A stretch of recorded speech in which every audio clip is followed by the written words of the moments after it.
Sejak kecil, anak laki-laki ini memiliki kekuatan yang luar biasa. Dengan satu tendangan, dia bisa menendang ayahnya dari tempat tidur. Dalam sekejap, dia berada 15 tahun kemudian. Pemuda itu menendang botol plastik yang ada di tanah. Dia ingin mencoba kekuatan kakinya. Tidak disangka, dia malah mengenai pantat seorang wanita cantik. Melihat itu, pemuda itu segera mendekat dan membantu wanita cantik itu memeriksa luka. Namun, wanita cantik itu langsung menepis tangannya. Bahkan, dia menganggapnya sebagai seorang preman. Kemudian, dia pergi dengan marah. Melihat wanita cantik itu salah paham padanya, pemuda itu kemudian mengejarnya ke arahnya. Dia ingin menjelaskan dengan jelas. Namun, dia melihat wanita cantik itu menangis. Dia pergi ke atap dan berniat untuk bunuh diri. Saat-saat darurat, pemuda itu segera mendekat dan memeluknya untuk menghentikannya. Tidak disangka, wanita cantik itu tidak hanya tidak berterima kasih. Dia juga menyuruh pemuda itu pergi dengan cepat. Namun, pemuda itu tidak bisa memahaminya. Hanya karena dia mendapatkan sedikit keuntungan sebelumnya. Apakah itu alasan untuk bunuh diri? Maka, pemuda itu segera menarik tangan wanita cantik itu. Untuk mendapatkan keuntungan, dia ingin tahu alasan di baliknya. Dan dia bahkan bersedia membantu wanita itu menyelesaikan masalahnya. Bahkan, wanita cantik itu meminta 1,5 juta dari dia. Namun, pemuda itu malu mengatakan bahwa dia tidak punya uang sepeser pun.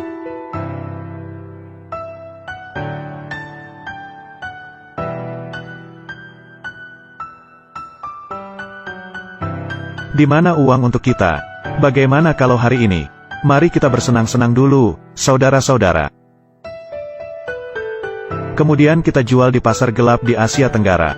Dengan penampilan seperti ini, itu tidak kurang dari 500.000. Benar, Kak Jin. Aku sudah bermain dengan banyak gadis. Seperti Jiang Xiu, model kecil selebriti seperti ini.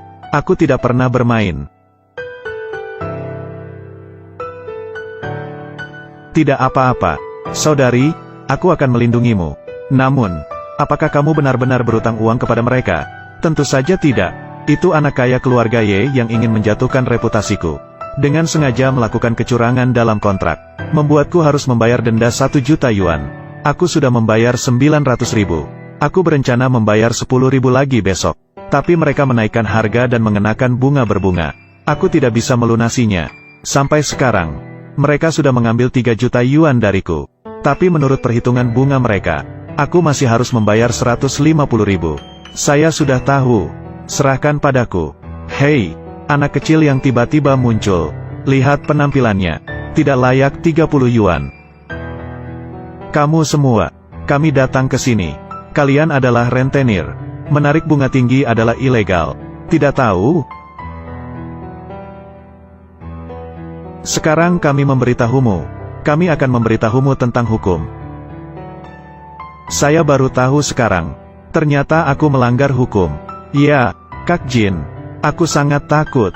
Dia tidak akan melaporkan kita dan menangkap kita, kan?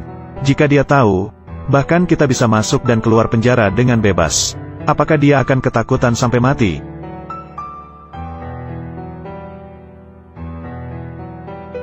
Pergi sana, anak kecil. Aku malas untuk ikut membunuh semuanya. Pergilah sejauh mungkin. Kalau tidak, aku akan memukul kepalamu hingga pecah. Adik kecil, kamu lebih baik pergi dulu. Mereka semua adalah penjahat yang melarikan diri. Aku benar-benar bisa membunuhmu. Kak, jangan khawatir. Aku akan berbicara dengan mereka terlebih dahulu. Pertama-tama, memberikan pinjaman dengan bunga tinggi adalah ilegal. Kamu menghina aku sebagai orang asing. Kamu menghina aku sebagai anak nakal. Kamu menghina aku dengan sebutan Xiao Bing San atau apa. Ini sangat melukai hati dan martabatku. Ini menyebabkan luka yang sangat besar. Jadi, aku rasa kamu seharusnya minta maaf kepadaku. Saya adalah seorang manusia.